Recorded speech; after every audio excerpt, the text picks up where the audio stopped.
I'm going to talk today about psychotherapeutic models for patients with both chronic pain and psychiatric conditions.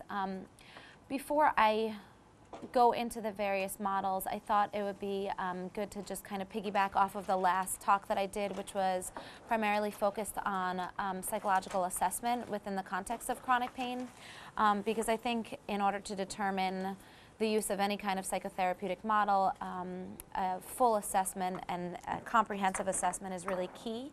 And I know also that you guys have started to do your OSCE exams, and just a few points that I thought might be helpful in getting the information that would be relevant for determining if a patient is an appropriate candidate for psychotherapy, and then from my perspective, which psychotherapy model to use.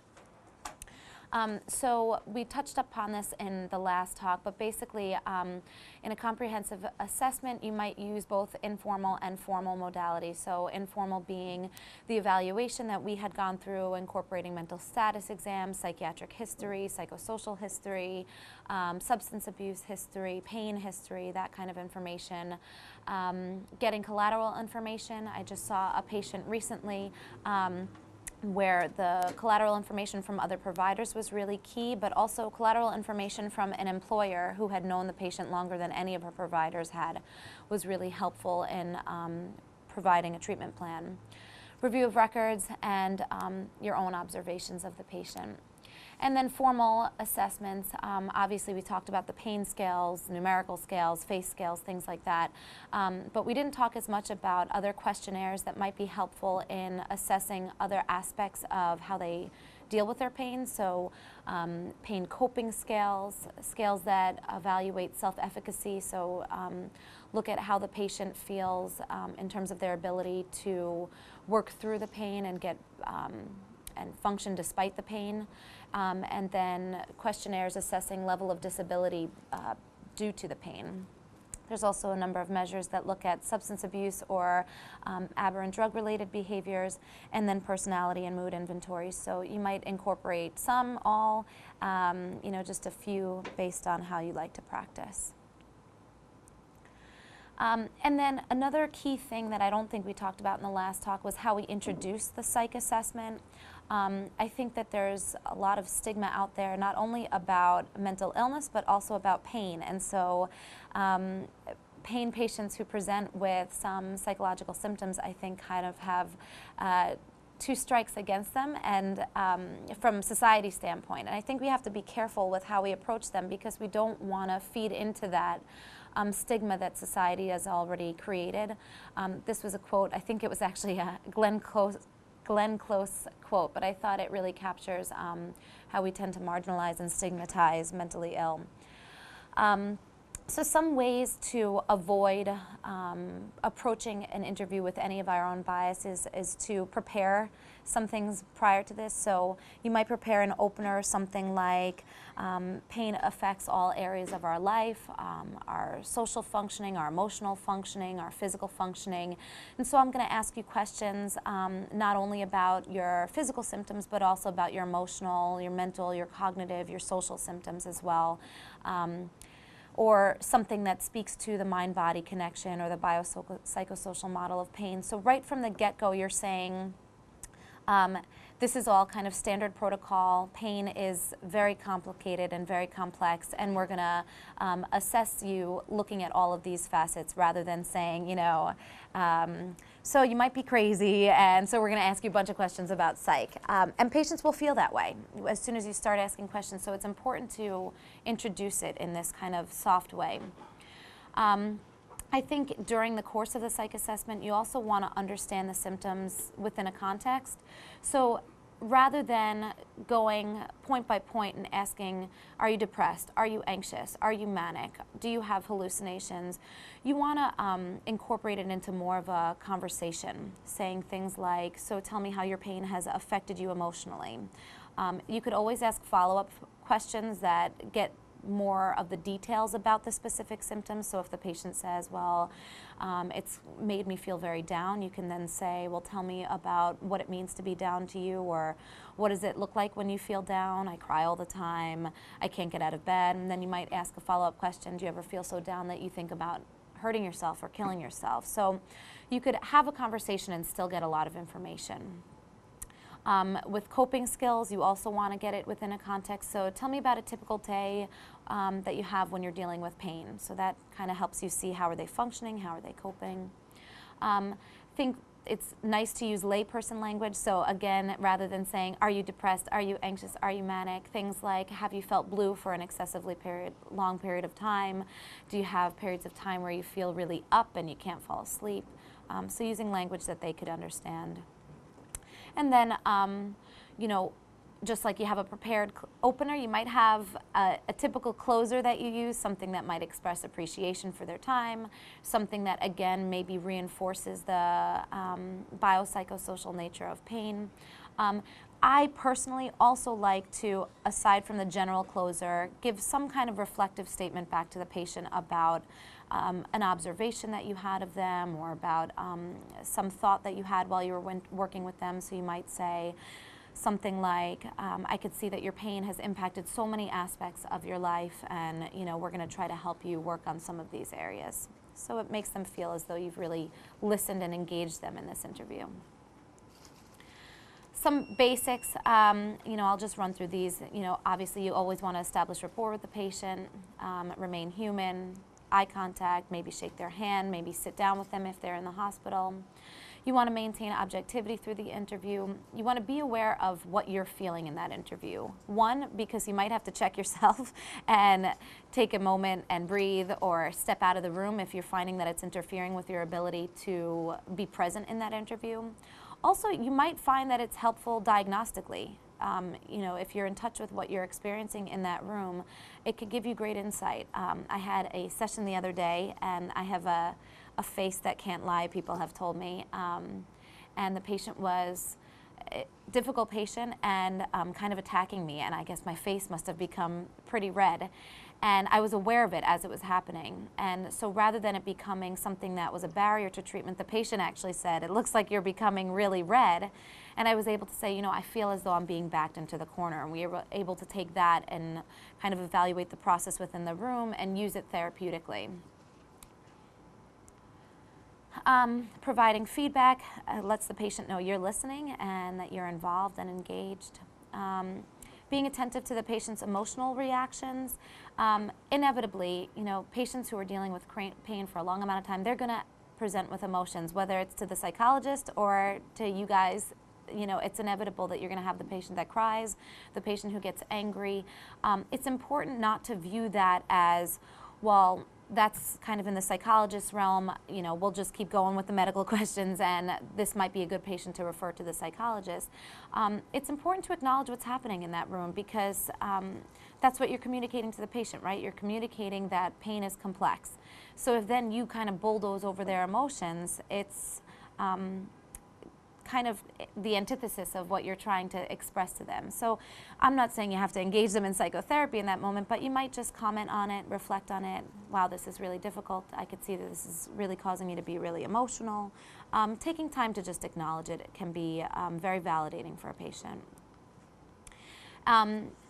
Obviously, your time is limited, so we want you to direct the session flow to some extent. Otherwise, you could be in there for hours and hours, but we also want you to be a little bit flexible. If the patient takes you in a direction, allowing it to happen at least for some time. And then again, conveying openness. So I'm going to just briefly read through this case example. I thought it was a good case example because it's somebody who's pretty complex, and it's a typical case that I have referred to me. So I thought we could think about this now and then also after I present the models. So patient X is a 44-year-old female with medical history significant for Ehlers-Danlos syndrome, Graves' disease, and chronic low back pain. Patient also has psych history significant for past recurrent trauma, depressive and anxiety symptoms. Patient has consistently presented to pain management appointments with significant mood symptoms, with depression and anxiety, and has failed to follow through with recommendations to seek out psychological or psychiatric help. Additionally, she was recently hospitalized for emotional instability and self-injurious behavior in the context of what she reports to be a volatile home and work environment. As such, she was referred to me for pain psychology evaluation and treatment planning. Self-injurious behavior was cutting behavior. She cut her arm. And then just a kind of snapshot of how she presented to me in this session to give you a little bit more information. She was late for this session, but had called prior to the session stating that there was train problems. She sounded pretty anxious in her message. She was dressed casually, well-groomed, but she appeared very frail and very anxious, a little bit shaky. She was easy to engage early on, but towards the end seemed very sleepy, almost dozing within the session. She reported significant pain, but did not have any pain behaviors in the interview. Her speech was within normal limits. Her mood, as she reported, was stressed. Her affect was very labile, very up and down, expansive. She was anxious and tearful at times. Thought process was circumstantial and at times perseverative. She seemed to really be focused on her employers with some seemingly paranoia. They think I'm a drug addict. They think that I don't do work for them. A lot of focus on others' negative thoughts about her and a schema of being a victim. So she said about her family, everybody thinks that I'm the black sheep, I don't fit in, I'm always wrong. Said that about her employer, said that about other providers. She denied any suicidal ideation in the moment or any homicidal ideation, has never had any kind of hallucinations. She acknowledged occasional impulses to inflict cuts on herself, but was able to contract for safety within that session. She was alert and oriented, had neurovegetative symptoms of sleep difficulties, significant weight loss over time, and overall decrease in functioning. And her insight and judgment was difficult to assess. She seemed to have some insight into her emotions and how they can exacerbate her pain, saying things like, oh, I know that when I'm stressed, it's not good for my pain. But then when I asked her about kind of what happened when she didn't pursue any kind of psychological treatment, she didn't have really an answer or any insight into the way in which that might be helpful to her. Mm-hmm. What does it mean when you say her thought process is preservative? It's perseverative. So she seemed to, it may have been spelled wrong. So she seemed to perseverate on the paranoia, the interactions with her boss. So even when I tried to redirect her and talk about something else, she kept going back to that. So just hearing that case before I go into any of my own thoughts about it, anything stick out to you guys? The cutting sticks out. Mm-hmm.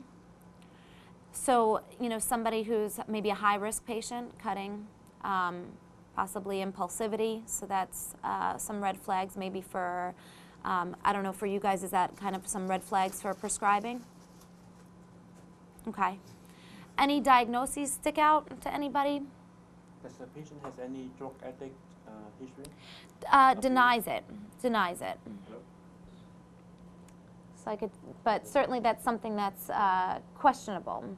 I can share with you that I did get some collateral information after the session from an employer who worked with her. Patient gave me permission, who felt very much so that she was addicted to her opioid medications and was evidencing a lot of aberrant drug-related behaviors, coming to work late, showing up with bruises, saying she was falling or lost consciousness, dozing off during the day, appearing high at work, being very labile.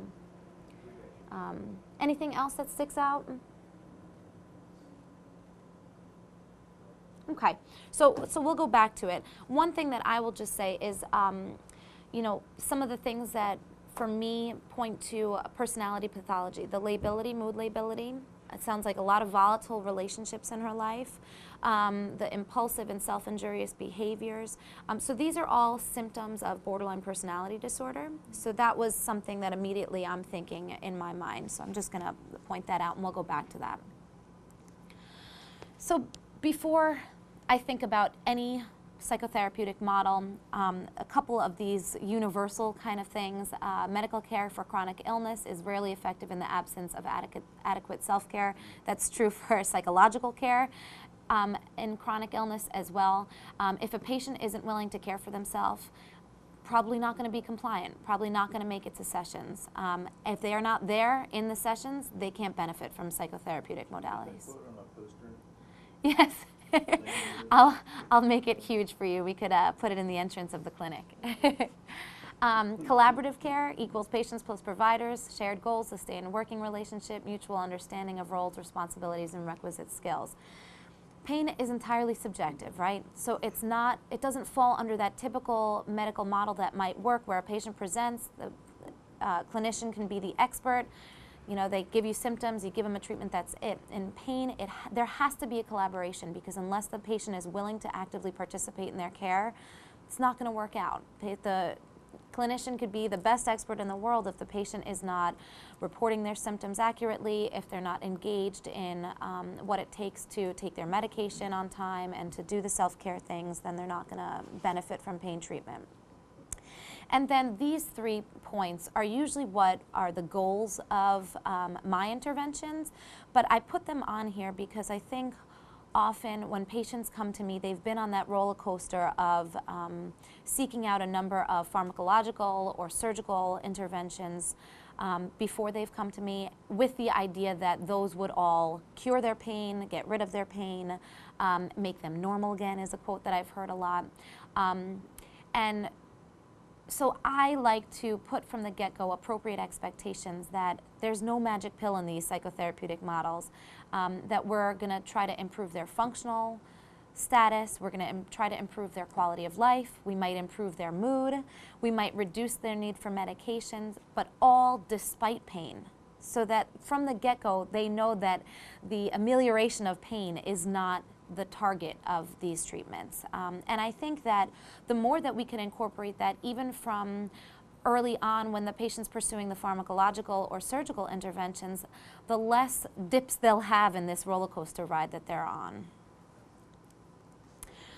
So the first psychotherapeutic model is something that a psychotherapist or a psychologist does not necessarily have to do. Anybody could really provide psychoeducation, but it's amazing, just psychoeducation can really be effective. I think there was a recent study done in Oregon that showed that when psychologists went into the ER and kind of flagged some frequent flyers for patients who presented to the ER very frequently with pain issues, but had chronic pain conditions.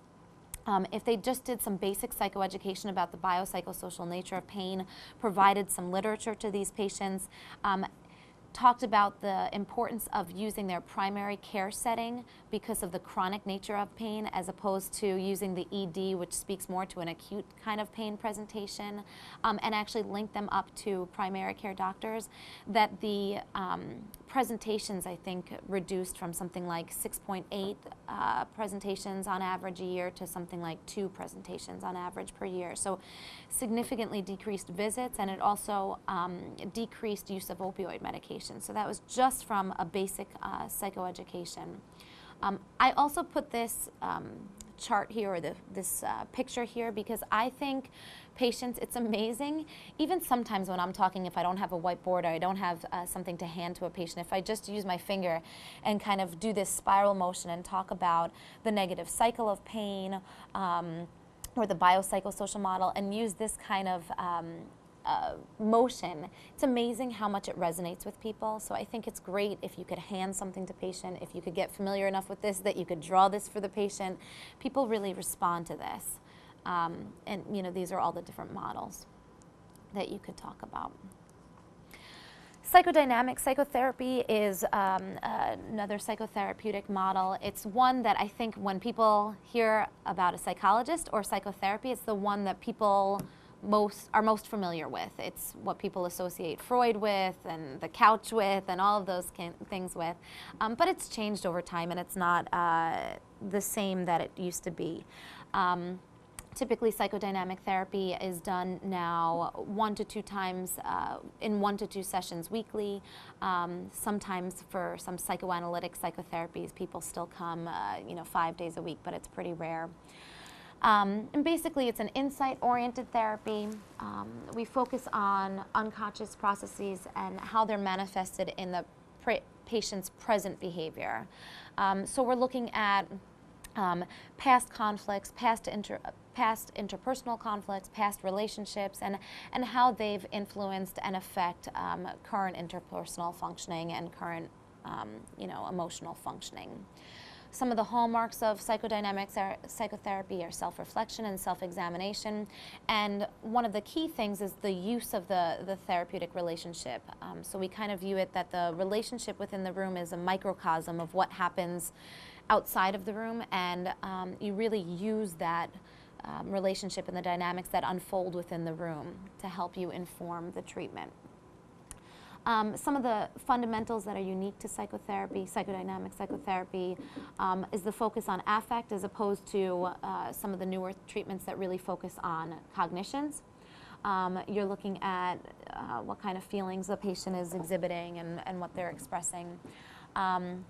Exploration of the attempts to avoid distressing thoughts and feelings, so you're looking at the defense mechanisms and the resistances, things like patients not showing, patients coming late, as opposed to, you know, it's very easy to, when a patient comes in and says, I'm so sorry I'm late, to just kind of let it go. But in psychodynamic psychotherapy, you might say, so tell me what happened, and what do you think this is about? Or I noticed there's a pattern here that you're late to a number of sessions. I wonder if there's a reason for this. And a lot of times it's avoidance, it's resistance, and getting under that can be helpful. You want to identify recurring themes and patterns, things like self-sabotage or repeatedly engaging in interpersonal relationships that are destructive, things like that. Discussion of past experience, not for the sake of just remaining in the past, which a lot of people are resistant to psychotherapy because they say, you know what, I don't want to go back there, it's done, what's done is done, what's the point? And you explain to them that the point of going back is to uncover some conflicts that might be unresolved, work through them, which then allows you to be much more present in your life now. So it's not going back to just stay there, but it's going back to work through things and then actually become more mindful in the present. Focus on, again, interpersonal relationships within the room, outside of the room. Exploration of fantasy life. So a lot of the newer treatments have agendas, have manuals, or the sessions have certain structure. In psychodynamic psychotherapy, a lot of times you're just allowing things to unfold as they naturally would in the room, allowing for free association, allowing for dream interpretation, and the idea is that gets you closer to the patient's unconscious. And again, the therapeutic relationship. Because of insurance mandates and things like that, there have been a lot of brief psychodynamic therapies that have been used, especially in the context of pain or trauma. Brief psychodynamic therapy is often used. And they get at the unconscious, or they get at these things usually by being a little bit more confrontational, bringing up things in the room, the transference or the countertransference that happens between a therapist and a patient much faster. I didn't mention countertransference and transference. Are people aware of those terms? Okay, so transference just being what the patient projects onto the therapist based on past relationships. So the patient that had a very intrusive mother might then kind of project that onto you and be very guarded because they assume that you're going to be very intrusive with them as well. In the context of pain, and in terms of my treatment with patients, I don't use psychodynamic psychotherapy as often as I use some of the other modalities. However, I do think that there are certain patients that this is extremely beneficial for. I also think that just maybe because of my training, you can incorporate use of the therapeutic relationship into any of the other modalities, which I often do. But one example where this might be useful in the context of pain, I was working with a patient last year who had esophageal motility disorder and had a lot of chest pain and throat pain, but after journaling her pain, we noticed that the pain was primarily present when she was in the home that she grew up in. So we did some exploration of childhood and her past, and it came out that she had been sexually abused in that home repeatedly, and that there was a lot of denial around this in the home. And it was using psychodynamic psychotherapy that we were able to uncover a lot of the conflicts, a lot of the anger that she still harbored towards her family, and work through that. And the pain actually got significantly better. It didn't completely resolve because there was a physiological reason for the pain, but it was significantly better once she worked through some of that trauma. So there are some patients that might work really well for. Behavior therapy, which is, I think, used much more frequently in pain. Concept behind it, operant theory, basically behaviors that are reinforced tend to increase. Behaviors that are punished or not rewarded tend to decrease, so pretty basic. The chart on the left talks a little bit about positive and negative reinforcement as well as punishment. A good way to remember it is positive reinforcement is applying something to increase a behavior. So in the context of pain, it might be patient presents with pain, they then are evidencing restricted movement, maybe they're limping or they're guarding or something like that. And their partner looks at them, sees that they're limping and says, "Oh, I'm so sorry, are you okay?" Gives them a lot of positive attention. That positively reinforces the restricted movement, and then that makes it much more likely that the patient might limp because they enjoyed that attention that they received from their partner. Negative reinforcement, on the other hand, is removing an undesirable stimulus to increase behavior. So the example with pain would be patient presents with pain, starts limping. They were supposed to go to a family function that they really had absolutely no desire to go. Partner sees the patient limping and says, "You know what, let's not go to that family function. You're in bad shape, we don't have to go."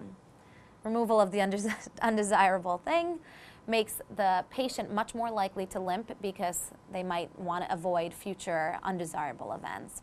And then punishment works similarly. So positive punishment is applying something that's going to decrease behavior. So the example would be you have pain and you start exercising. That generates a flare in pain. So the punishment would be the flare in pain, makes it much less likely that you're going to exercise in the future. Or negative punishment, which is sometimes called neglect, is you have pain, you start exercising, and then it's kind of met with absolutely no feeling. You don't have any kind of reward, you don't have punishment, then the exercise is going to be highly unlikely to do in the future. The other aspect of behavior therapy is the classic conditioning paradigm. I'm sure everybody's heard of Pavlov's dogs and the salivating. So basically, it's natural. You present food to a dog, dog's going to salivate, right? You present a bell, in this picture it's a tuning fork. You present a bell to a dog, nothing's going to happen. They might bark, but they're not going to salivate. So with repeated pairing of a bell with the food, over time, the dog comes to associate the bell with the food, and then if you simply just present the bell to the dog, it would induce the salivating response. So in terms of pain, a classic conditioning kind of paradigm that we see often is patient has pain and they're instructed to go to a physical therapy session. Physical therapy increases their pain, maybe after surgery. They're instructed to go to physical therapy. They go to physical therapy, pain shoots up, maybe they go for 3 sessions, they've had an increase in pain. Now they begin to associate pain with the physical therapist, physical therapy in general. They might associate pain with the gym. So all the stimuli that are in that physical therapy building become to be associated, and that's when we see a lot of avoidance of activity, avoidance of physical therapy, resistance to those as recommendations for treatment. So we want to be aware of the things that happen with patients in pain. So the role of therapy in this behavioral model is that we then want to change the consequences of pain. So taking pain medication, patient has pain and then takes a pain medication. Does anybody want to take a stab at what type of operant conditioning that would be based on that graph before? Positive reinforcement, negative reinforcement, punishment, neglect. What would taking pain medication fall under? Does anybody have any idea? Classic conditioning. So in that chart before where it was positive reinforcement, negative reinforcement, punishment, or neglect? Positive reinforcement. It's actually negative reinforcement. The reason being because the medication is removing the undesirable experience, right? So you have pain, taking medication removes that negative feeling. And so the taking of the medication negatively reinforces medication-seeking behavior. So because it removes that undesirable experience, that undesirable sensation that people are having, it makes it more likely that they're going to go for that pill the next time they have that sensation. So one of the things that we encourage when possible is rather than having medication PRN, having medication around the clock, or having more of a longer acting medication, so that rather than the patient developing that behavior, that medication taking behavior, they can just kind of have a baseline improved analgesia. Another way that we could work with the consequences of behavior is thinking about the social responses. I don't know if you could see in that cartoon, but it's a man. He has like a teddy bear and pain pills, and his wife looks like she's completely catering to him. So families do this, right? As a parent, you see a child who's hurting, you're going to coddle them, you're going to treat them, understandably and rightfully. But with chronic pain, what happens is families unintentionally start positively reinforcing their pain behavior. So it makes it much more likely that they're going to continue to stay in bed, or continue to be inactive, or continue to have these maladaptive behaviors, because they're getting a lot of positive attention from their families. So what we want to do as therapists is assess the social situation, assess what's reinforcing the pain behaviors and maintaining them, and try to move them from a model of kind of ignoring the pain behaviors. We want to change them to a model of ignoring the pain behaviors and only positively reinforcing well behaviors. So we want to encourage nice interactions between family members, but instead of the attention only happening when the patient's limping, we want to say, okay, try to ignore it if they're limping, and positively reinforce it when they take the walk outside, or positively reinforce it when they decide to go to the gym despite the fact that they're in pain. So you're increasing well behaviors, decreasing maladaptive behaviors or pain behaviors. And then pacing is something that we speak about in behavior therapy. So pacing of exercise, having the patient, if they're taking walks, incorporate frequent breaks into their walks, and rather than pushing themselves to the outer limits so that at the end of the walk they're in a horrible amount of pain and they have to rest from sheer exhaustion and absolute agony. Encourage them to, break it into groups. Maybe they walk for 10 minutes, they break for 1 minute. And what that does over time is it diminishes both the aversive consequence of being active. So when that patient walks until they're in agony, it tells them, I can't do this walking activity because it's just creating a negative sensation. So it diminishes that aversive aspect of the active activity. And it also diminishes the positive consequence of resting. So when the patient ends up in agony and then rests, that rest feels amazing, and it makes it much more likely that they're going to just choose to rest all the time. So these frequent breaks and pacing can really be beneficial to patients. Cognitive behavioral therapy, kind of an offshoot of behavioral therapy, is basically the goal is to enhance the patient's ability to self-manage pain-related difficulties and to increase functioning and well-being despite pain. And I'll keep putting that in because it's important to include that. And so some of the basic principles is when we start cognitive behavioral therapy, we're reconceptualizing pain, kind of like what we did with psychoeducation. We're talking about pain as being multifaceted, as being not the patient's fault, as not being just in their head, all things they may have heard along their way in their pain treatment. We want to identify realistic goals, again, letting them know that they might not get rid of their pain, but they might experience a lot of benefits in their quality of life, and potentially, kind of as a side effect of this, have some decrease in the intensity. We want to reinforce progress and attempts towards progress, so be really aware of what the patient is doing to achieve progress, and highlight it very often. And then this is a really core part of cognitive behavioral therapy, identifying the obstructive factors in this process. So what are the unhelpful beliefs that the patient has about their pain, the pessimism, the helplessness, the fear of their pain, and maybe the avoidance of their pain. The behavioral patterns that become obstructive. So the patient who is overly active and repeatedly gets to that point of agony, and then requires days and days of rest, or is just so overworked and overwhelmed and unhappy because they're overly active, or the underactive patient who is guarding and trying to protect themselves and not doing things to their full capacity. And then we want to help the patient acquire skills. So skills through problem solving, through relaxation training, through challenging unhelpful thoughts. So the patient, my supervisor last year, I loved this.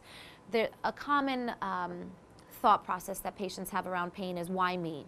A lot of patients will maybe not say that outright, but they'll present in this way that you could hear that they're just wondering, why me? And understandable, right? But over time, that why me just ends up facilitating kind of a helplessness or a pessimism that doesn't help them attain any of their goals.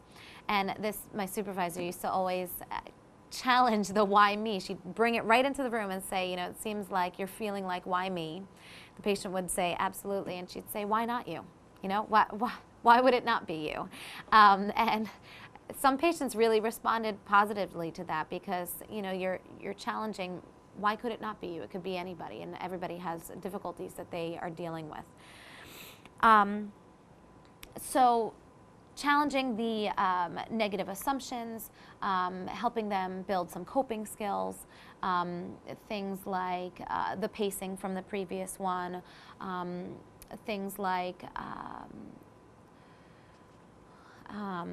using the relaxation, using some breathing in moments of intense pain, distracting themselves. Those are all types of coping skills.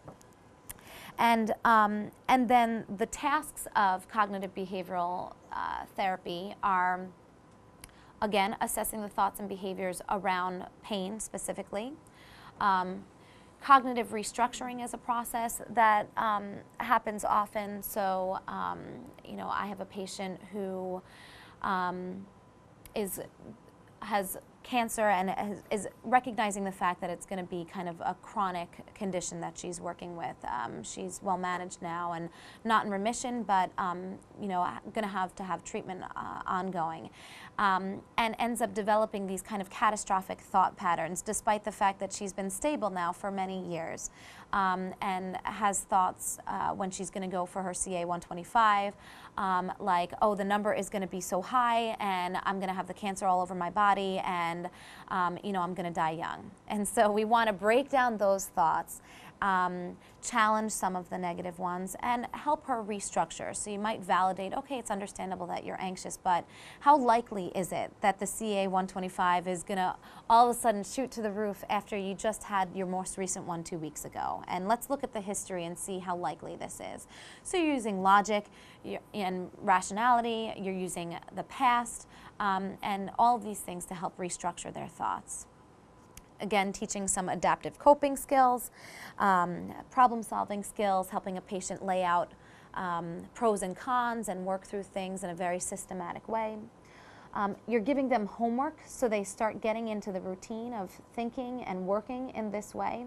And then the last point of the cognitive behavioral therapy is, over time, you hope that whatever they're doing within the sessions and as homework assignments become generalized to their life, and they don't have to do it in such a systematic way, but it more so becomes part of their internal dialogue and their natural way of being in the world. DBT, referred to as dialectical behavioral therapy. This was created by a woman named Marsha Linehan. And the idea behind it, the idea of this dialect is, it's an offshoot of cognitive behavioral therapy, but the idea is that the therapist is constantly trying to balance change versus acceptance. So it's typically used with patients who have borderline personality disorder, and now a lot of times comorbid borderline personality disorder and pain. And the idea behind this change in acceptance is, on the one hand, you want to accept that the patient comes with a number of complexities and issues, and accept that a lot of these stem from early trauma and things like that. So you want to convey empathy and acceptance, and yet you want to let the person see that this doesn't have to be the way that they have to function in the world, that things can be better for them, that although in the past they've had very volatile relationships, and that because of their personality structure they might have a harder time learning to communicate and learning to interact with people, it doesn't necessarily mean that all their relationships moving forward are going to continue to be volatile. So you're encouraging change, but you're also conveying an empathy and acceptance of the patient for where they're at. And all along the way, even as the patient makes progress, you're doing that. So you shift whatever it is that you want to change, and you shift what it is that you're accepting, because if the patient's changing as you progress through therapy, you are accepting a different place at where they stand. What's unique and I think really great about DBT for these patients, so patients with borderline personality disorder often are highly impulsive and have a lot of suicidal and parasuicidal behaviors. So one of the benefits of a DBT program is it's a bit more intensive usually than just typical CBT, and it usually has an individual component and a group component. So a lot of times you'll see this in kind of a day treatment format, where patients have to go every day. They meet with a therapist individually, but they also have 1 or 2 group sessions every day. So they're working on their social skills, their coping skills, their frustration tolerance within the group setting, and then in the individual setting they might be working on impulsivity, in the self-injurious behavior, and working to improve kind of their goals.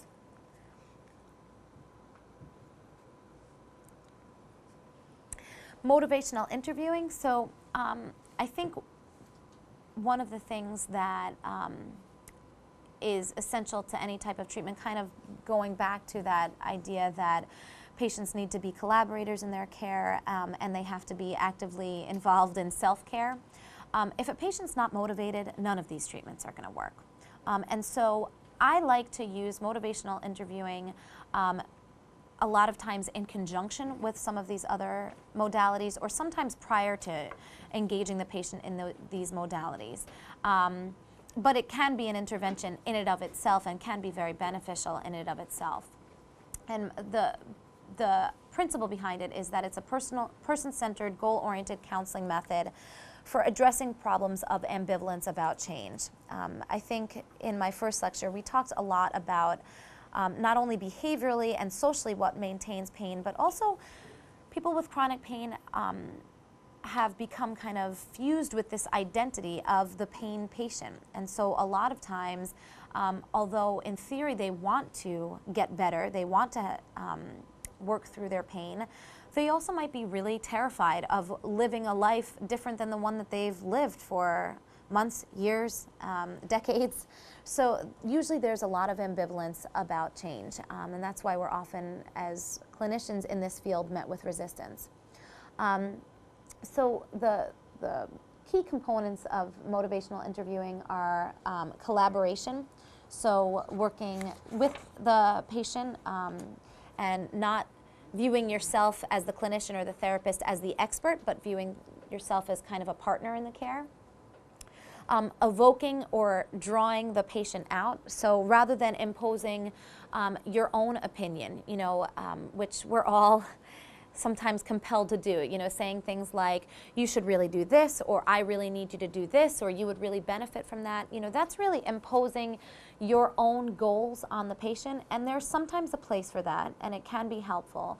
But what we find is, if those thoughts, if those motivations can come from the patient, if you could help it to come from the patient, so that the patient's saying, I want to get better, I should do this, I have to do this, the outcomes are much better.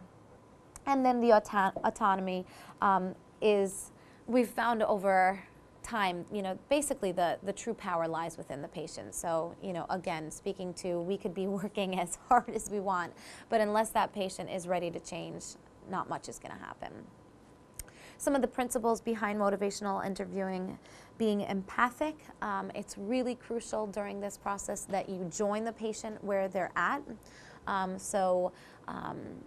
If the patient is presenting and being quite depressed, you're empathizing with them, making some reflective statements possibly about their emotional state. You want to support self-efficacy, so you want to really encourage the patient and help point out ways in which they can help themselves. Rolling with resistance. This is a really great concept, I think, no matter what modality you're using.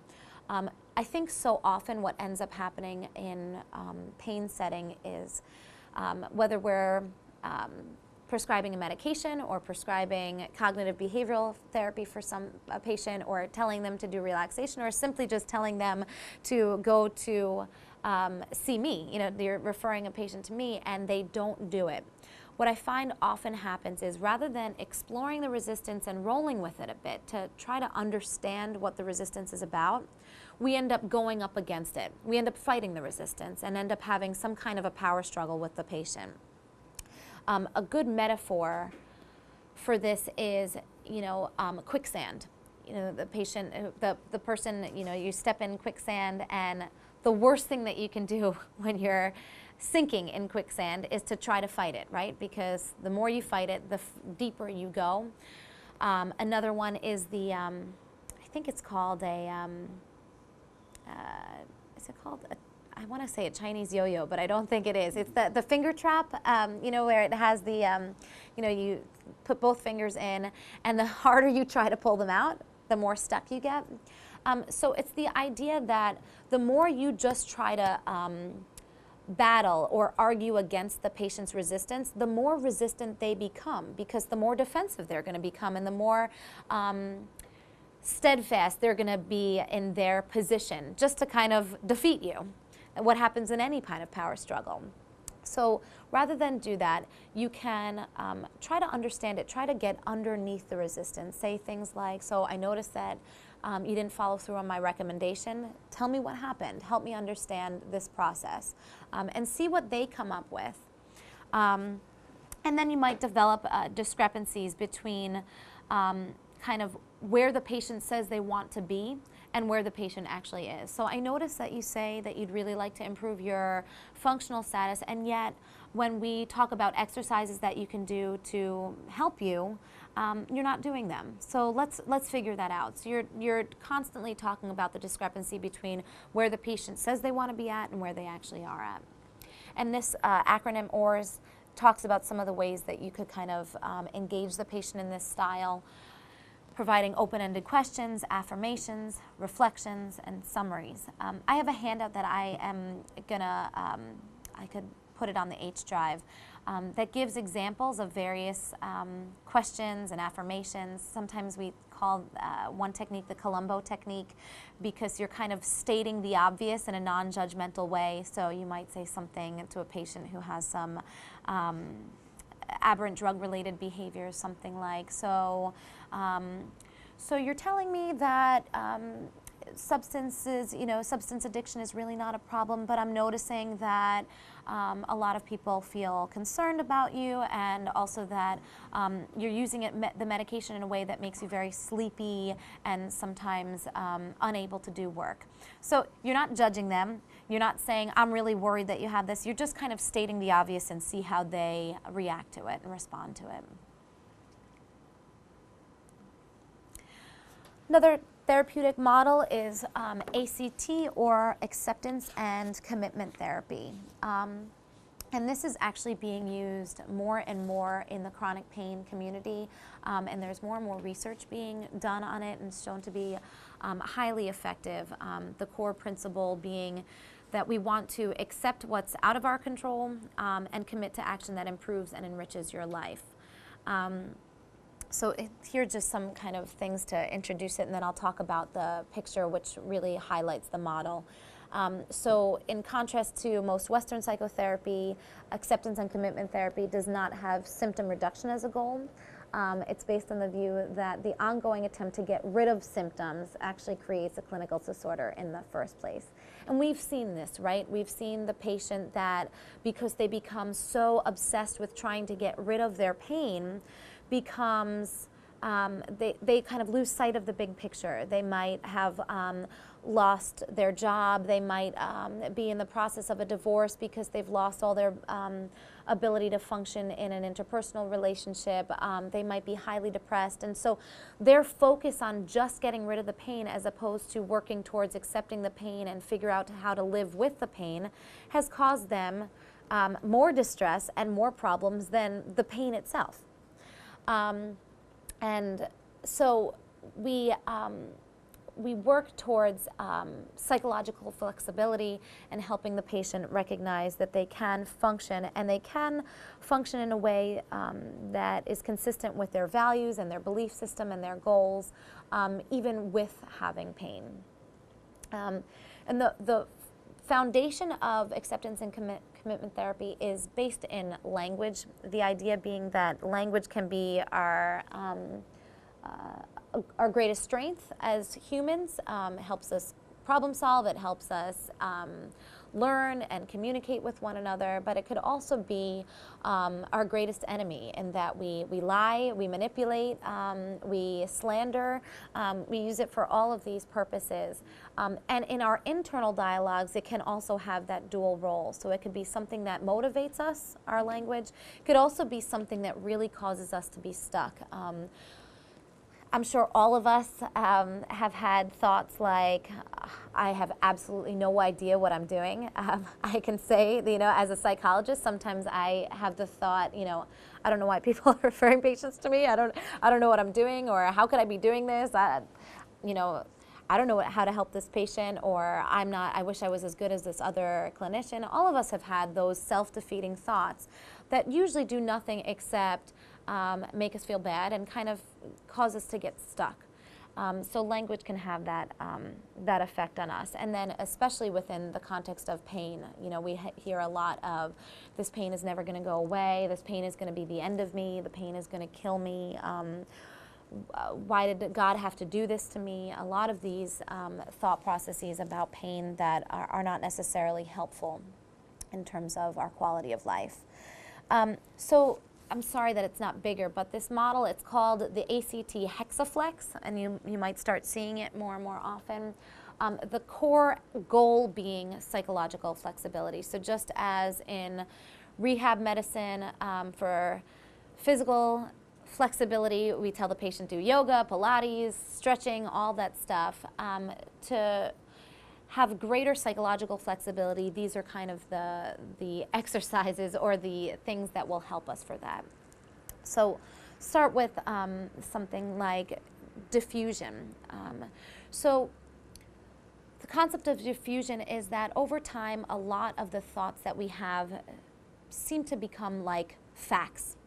I had a patient come in yesterday who said, if I don't get through the next couple of weeks okay, I'm going to die very soon. Said it as if it was pure fact. Didn't have any kind of wavering of it, felt very confident that this was a fact. So she has, over time, become fused with that thought. That has seemed to be her reality. So in diffusion, what we're trying to do is help patients gain some distance from these thoughts. So something as simple as telling that patient who comes in who says, if I don't get through these next couple of weeks, I'm going to die very soon. Saying to that patient, okay, repeat that, and now I want you to repeat it again and put in front of it, I'm having the thought that if I don't get through the next couple of weeks, okay, I'm going to die very soon. So you're just creating some distance. There's a number of other techniques, exercises that you can do with patients, visualization where whatever thought it is that they're having. I had a patient who would constantly tell me, I'm afraid that if I gain greater control over my pain, then it means that the pain was my fault to begin with. And so what I had her do was, close her eyes, have that thought in her mind, and then imagine that she was typing that thought across kind of an imaginary screen in front of her eyes, and then look at that thought in front of her. So she's gaining the distance because instead of that thought being within her, now it's in front of her and she could look at it and she could gain the distance from it. So that's diffusion. With diffusion, we also want to work with acceptance. Oh, I'm out of time, I guess. Acceptance is welcoming negative experiences, whether it's physical or emotional experiences, into our repertoire. So saying that it's normal for everybody to experience some degree of a negative experience. Rather than fight it so hard, try to incorporate it in, because the fighting it is actually more distressing than if you just allow it to be. Being here in the now, contact with the present, helping a patient rather than focus on the past, which all of us tend to do as human beings, get caught up in regrets and feelings of the past and thoughts of the past, or worries about the future. Encourage people to just be here in this moment, and you could help them to experience that by doing a simple breathing exercise, which kind of forces them to be in the moment. Self as context is similar to kind of diffusion, a similar concept, which speaks to the concept that there's two selves. There's the thinking self, the self that helps us problem solve, learns, works through things on a regular basis, dreams, things like that. And then there's the observing self, the self that's aware that we're thinking, the self that's aware that we're drinking and can observe it from a distance, helping the patient to recognize that there are those two selves at all times and be conscious of that. Values is a lot of times we get caught up in our everyday activities and we just kind of start going on autopilot, and in ACT we encourage patients to kind of look back and think about what is most important to them based on their culture, on their family, on their morals, and reformulating some goals based on those values instead of being on autopilot. And then the committed action is taking all of these things and taking the goals that we've established based on our values and determining plans to achieve those goals. So in these therapies, we're using all these points on the hexaflex to increase patients' psychological flexibility. I will say, just another note, the use of metaphor in this treatment and also a number of the other treatments can be extremely beneficial. So not just the imagery, but also things like the example of telling a patient that imagine that their hands here together are all of their problems, that their pain or their problems or their concerns, and fuse it with their eyes, and what happens when you put your issues right in front of your face and it becomes part of you. You can't see out anywhere. You can't function in the world. So we want to create the distance so that you could still function. We're not going to pretend that these problems aren't going to exist. We're not going to claim to be able to take them away, but let's just create some distance from them so you could function better. And then biofeedback, I believe, is the last one, so we could kind of run through this. Biofeedback is basically we're looking at the physiological responses, so we give some psychoeducation about the fight or flight response that happens in chronic stressful states or chronic pain states. Talk about the physiological responses, so moisture increases, heart rate increases, tension increases, blood flow to the extremities decreases because the veins are constricting. So you're educating the patient about these things.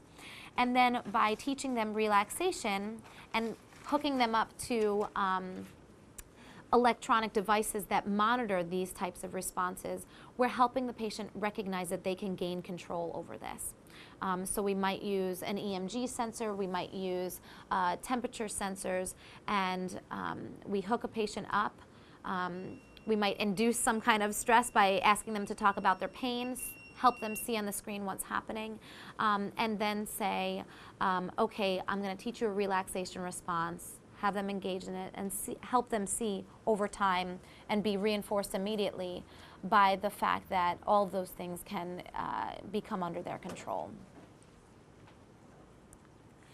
And then these are the basic relaxation techniques that as you've heard probably, are used throughout all of these modalities. Mindfulness, being aware, being present in the moment without judgment. Meditation is similar to mindfulness. Breathing, maybe diaphragmatic breathing or square breathing, where you breathe in and exhale for the same amount of time. Progressive muscle relaxation, taking the patient from the top of their head to the bottom of their toes, asking them to tense the muscle and then relax them so that they feel the difference and can actually recognize when they're tense or relaxed. Guided imagery, having a patient close their eyes, taking them through a scene that they find peaceful and quiet and calming. Pain transformative imagery, having the patient become aware of a pain sensation and associate an image with that pain. So a lot of times, a patient might have a fiery pain, they associate flames with that image, and then encouraging them to change that image in some way, maybe putting the fire out. Positive affirmations, I'm okay, I'm in control, things like that help patient feel more positive, less pessimistic. And then some alternative things that patients might do already on their own, using heating pads, using music to help them relax. So I know that we have to stop. Basically, anybody immediately think of one of the modalities for the patient that we described before I go there that maybe gave away? Does anything stick out as something that might be helpful from a psychological standpoint? There's obviously a number of things that we have to do with this patient from a medical standpoint. Anything stick out immediately as a modality to maybe use? My hint would be that the patient has borderline personality disorder. So my first line of defense would probably be, well, I might pursue further assessment to understand the substance abuse problems, but if that was all stable, I would then pursue the DBT, the dialectical behavioral therapy. This patient has parasuicidal behaviors that need to be addressed, so we'd address it through that type of therapy. And once that patient maybe stabilized, learned more positive interpersonal skills, then we could move to more of a CBT for pain kind of thing to teach specific pain related skills, but kind of talk about this and this one. Okay. Sorry that we ran over. Any questions?